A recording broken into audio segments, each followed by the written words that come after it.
তুই ম্যাথ করবি একটা, ম্যাথ করবো 10টা। তুই যা করবি তুই আমাকে জাস্ট একটা জায়গায় বিট করতে পারবি না, সেটা হলো আমার ওয়ার্ক এথিক।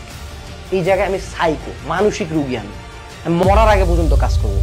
এই মেন্টালিটি নিয়ে যদি আগাও, লাইফে কোনো জায়গায় আটকাবা না, সর করে পার হবা। আর যার মাথার মধ্যে এই আফসোসটা থাকে, আল্লাহ আমার ভাগ্য কেন ভালো না, আমার ব্রেন কেন ভালো না, আমার লাইফে কেন এত প্রবলেম, এগুলোতে তোমার কোনো কন্ট্রোল নেই। You only have the control over your work ethic, over your dedication, over your focus. জীবনে একটা ভালো স্টুডেন্টের কাছ থেকে, তোর যে ক্লাসের টপার না, ওর কাছে যা পা ধরে ভিক্ষা চাইবে, মামা তুই বল তুই কেমনে পড়েছিস, জীবনে বলবে না। বরঞ্চ যেগুলো তোর ক্ষতি করবো ওগুলা বলবে। কোনো ভালো স্টুডেন্ট, কোনো সফল মানুষ চায় না আরেকজন সফল হোক। সোজা বাংলা কথা বলি, এই দেশ 17 কোটি না, এখন 20 কোটি হয়ে গেছে, ঠিক আছে? 20 কোটির দেশ, এখানে 1% মানুষ সফল। এখানে মনে করো বেকার লাখ লাখ শিক্ষিত বেকার, গ্র্যাজুয়েট MBA BBA ধারী বেকার, বেকার একদম ফাঁস বেকার, 1 টাকা কামাই নেই। এই জায়গায় কেউ চায় না যে তুমি সফল হও। কেউ অরিজিনাল সিক্রেটটা শেয়ারই করবে না, যে সে কতক্ষণ করছে, কত কষ্ট করছে, কত স্ট্রাগল করছে। ও চাই না তুই ভালো কর। আর লাগে না তো, হবে না। আর টাকা দিয়ে কি করবি? এদের ন্যারেটিভ, টাকা দিয়ে কি করবি? আরে রেজাল্ট দিয়ে কি করবি? আরে হারামজাদা, তোরই তো টাকা আছে, তোরই তো রেজাল্ট আছে, তা আমার হলে তোর সমস্যাটা কোথায়?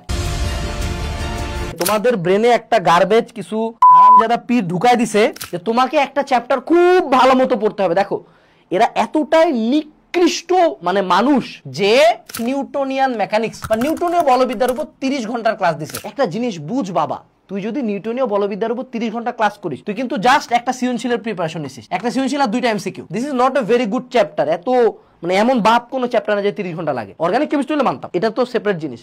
তো তুই যখন এই যে তোদের মাথায় ঢুকাইছে যে একটা চ্যাপ্টারের পুঙ্খানুপুঙ্খ, line by line, word by word, প্রত্যেক প্রতিপাদন, প্রত্যেক ম্যাথ বুঝতে হবে, তখনই মারা, তখনই সিলেবাস শেষ হবে না। কারণ তুমি বুঝো, আমি নিজে তো আমি বোর্ড টপার। আমি যখন প্রথমবার জীবনে ভেক্টর বুঝছিলাম, আমি নদী নৌকার একটা ম্যাথও পারতাম না, তারপরে পারি নাই। তোমার ব্রেন কখনো একবারে সব ইনফরমেশন একদিনে হবে না। যে গোটা পৃথিবীর সবচেয়ে ভালো সাইক্লিস্ট, সেও প্রথম দিনে সবচেয়ে ভালো সাইকেল চালায়নি, বছরের পর বছর চালায় ওই জায়গায় গেছে। অর্থাৎ তুমি যদি প্রথম দিকে টার্গেট করো যে সিলেবাস শেষ হবে, প্রতিটা টপিক, প্রতিটা ম্যাথ পারবো, তাহলে হবে না।